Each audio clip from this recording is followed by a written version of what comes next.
Level up patrol na! Level up patrol na!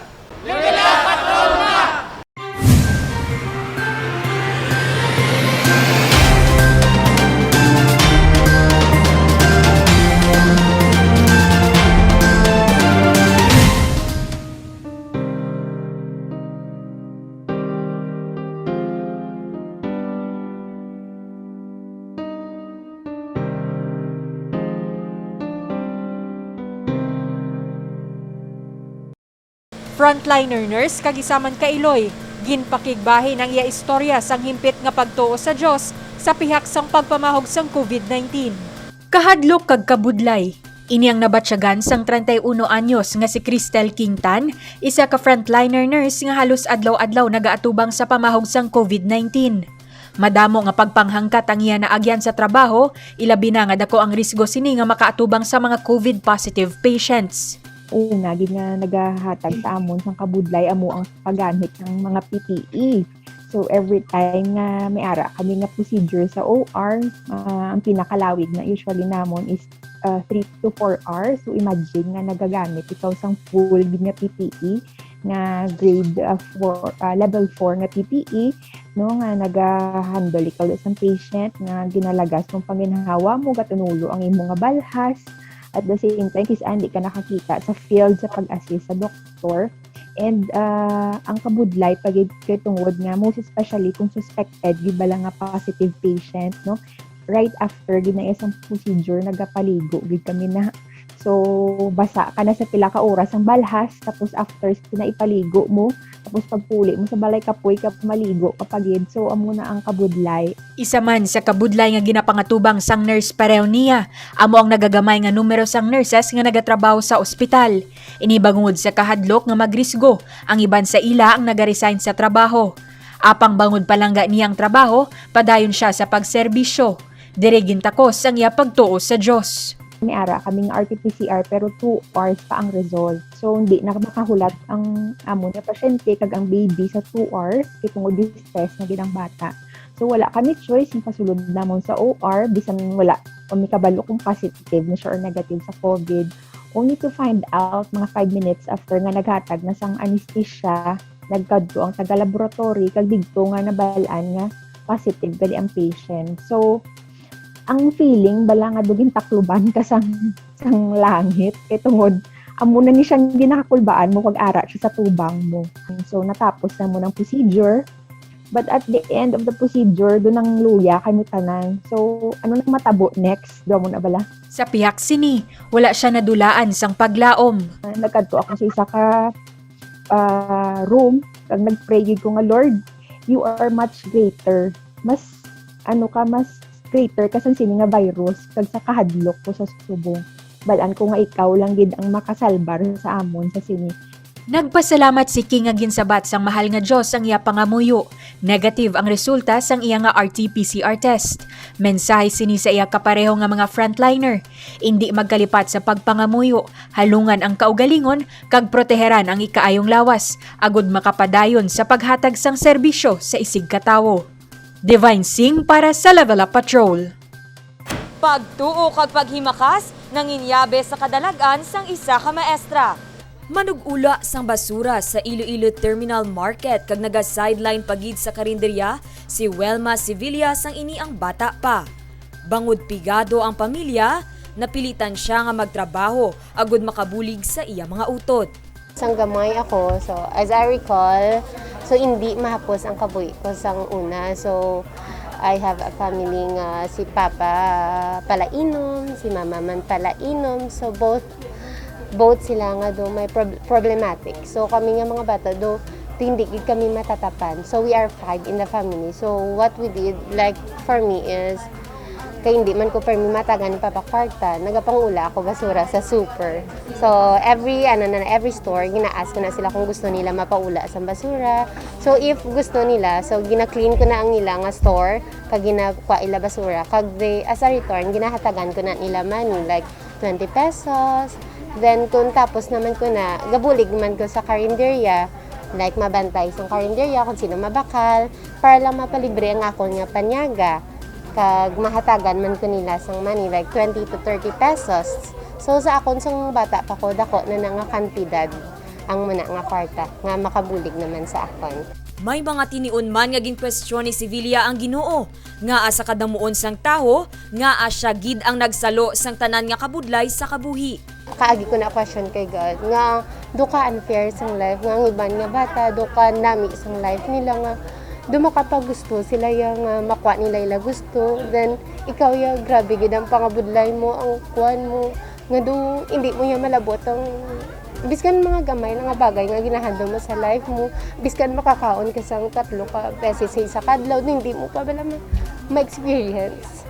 Pero sungli, doon na-realize ko, siguro it's way lang ni God para siguro to motivate me nga kinanglan ko maghimakas or mag-work hard para suli ma-experience ko man ang na-experience ang ibang nga tao. Siguro, biggest challenge ko is pag bulag isang parent ko. Nga pamisa mo gutod ko is aran na tanan bala sa kay Papa na lang, si Papa na lang nag-guide sa. So, do ka budlay nga wala ka sang iloy, iba lang nga mag-guide sino. Tapos, sa magulang. So, kinanglan ko man, tatapon mga mangod. Yes. Tapos, paano ka, mga buhi sa matag-adlaw. Makakaon ka, maka-overcome mong adlaw nga na. Dako nga bulig ang pag-angko ni Sevilla sang scholarship sang Iloilo City Government. Iya gintutukan ang pagtuon tubtob nga nangin isa ka maestra. For me is isa na daang pagsulod ko sa mga scholarship like sa sa street children nga ni isa ni sila sa mga for me nang instrument ni God para ma-continue kung akon nga life nga magpaningwa kay tungod sa ila do ginatagan ko nila allowances monthly para ma-continue lang akon nga schooling. Tapos may araman sila time nga may mga activities sila nga do gina-enhance kami bala nila nga ma-mold kami emotionally, physically kag para ma-motivate pagit kami. Natun-an sini nga parte na sang kabuhi ang pagpangabudlay. Gani mensahe niya sa iban. Siguro sa mga kabataan subong, if you are experience challenges pagpangabudlay sa kabuhi nyo, hindi gid ka mo mag-give up kay man after that way may ara gid the fruit of labor nga ginatawag. Kumbaga after ko sang kabudlay may kalipay ikaw nga mabatyagan. Kag kung example hindi mo man ma-experience ang mga na-experience ang iba niya mga bata like wala kaya cellphone, wala ka mayong nga gamit, wala ka mayong nga sapatos or anything nga gusto mo sa kabuhi, hindi ka makahisa kundi work hard kapag para at least uli ma-achieve mo man na. Hindi lang mag-give up biskan ano pa nga mga problems ang mag-abot sa imo. Always pray gid kay God nga hatagan niya kasang tao nga mangin instrument sa imo para mapadayon mong imo nga pagpangabuhi kag ma-achieve mo ang imo gusto sa kabuhi. Si Sevilla ang nagatudlo sa Yusay Elementary School sa distrito sang Arevalo. Dane Raffles para sa Level Up Patrol. Anay Sacristan nga isa na subong ka licensed social worker ginsaysay ang nangin papel sang simbahan sa iyaging pili nga propesyon. Siyam katuig si John Christian Dumangkas ang magsugod sa pagserbisyo sa simbahan bilang sakristan. Nagaserbisyo man sadto sa simbahan ang iyang lola, gani ini ang iya nangin inspirasyon. Aktibo siya sa tanan nga mga aktibidad sang simbahan, tubtob nga nangin youth coordinator sa San Jose Placer Parish. Sa simbahan, mas nakilala niya ang iya kaugalingon. Ang pagserbisyo ko sa simbahan, naging pamaagi nga para mas makilala ko ang akon kaugalingon. And at the same time, naging oportunidad ato sa akon nga kung ano ako subong. Naging oportunidad to sa akon nga ang pagiging social worker ko subong isa ato ka pamaagi sa ilang nabatian ko sa istorya sang barangay, sa istorya sa mga komunidad kag sa mga tao nga nakilala ko sa palibot sang simbahan. Paagi sa pag-serve sa simbahan, paagi sa pag-serve ko sa simbahan. Dikto ko nakilala bala nga ay kailangan ko gali magbulig pagit sa mga tao. Ang isa ka significant event guro nga nagdikto gid ang nag-turning point kung maging social worker, isang pagkadto ko sa barangay. Isang ara ako sa simbahan sa San Jose. So ang akon gid nga main task is ako ginang in charge pula sang mga kung may mga bulig ang simbahan. Ako ginato nagapanaog sa community. So So daw nagtaas nga ako nga pasyon nga magbulig pag hasta sa ulihis ang naging college ako. Tugid ang mga significant points nga gusto ko na maging social worker. Hindi nangin mahapos ang mga inagyan sini bangod kinahanglan niya dunganon ang pagserbisyo sa simbahan kag pagpadayon sang pagtuon. Apang bangod sang himpit nga pagsalig sa Dios kag bulig sa mga institusyon nalabot sini ang iya mga handom. Nangindakuman nga bulig nga isa siya sa mga uswag scholar ni Mayor Jerry Treñas. Particularly ang pagserbisyo ko sa simbahan, amo gito ang service ko sa simbahan sa Dios, amo gitong turning point ko gid sang tanan-tanan no nga kagang akon nga amo gitong main basis ang natun-an ko ang pagserbisyo nga wala kabalaga expect sang balik no halin sang akon gamay ko kag siguro isa pagid nga nagbulig sa akon nga sa pagiging social worker isang akon pagtuo ko sa Dios, pagtuo ko sa mga pagtuo ko sa Dios nga biskan ano ka tema no malampasan gid na. Siguro ang challenges nga mga nagyan ko sang nagapagpadulong sa pagiging licensed social worker kasi una-una in financial aspect no. Nagpasalamat gid ako nga si papa ko waiter sa sa isa ka hotel. So hindi man makasuffice sa akon bala nga tuition fee.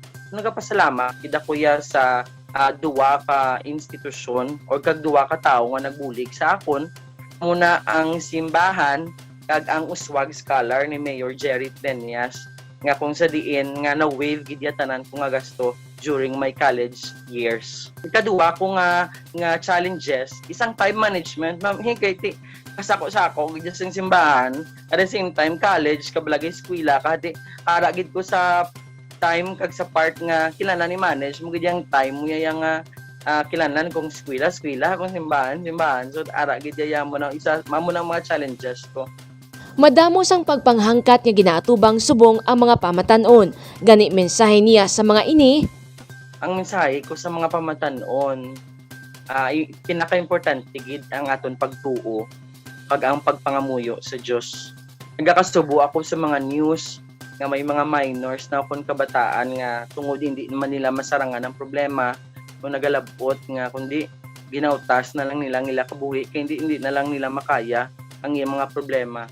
So sa akon gimahambal ko sa inyo keep believe gid no ang pagtuo naton nga tanan nga problema malampasan na naton samtang nagakabuhi kita hindi man kita na mawalan problema pero nagapati nga ako nga hindi magatag ang Dios ang problema nga hindi naton malampasan. Si John Christian ang subong nagatrabaho na bilang social worker sa isa ka non-government organization kag padayon sa gihapon nga nagaserbisyo sa simbahan bilang miyembro sang choir.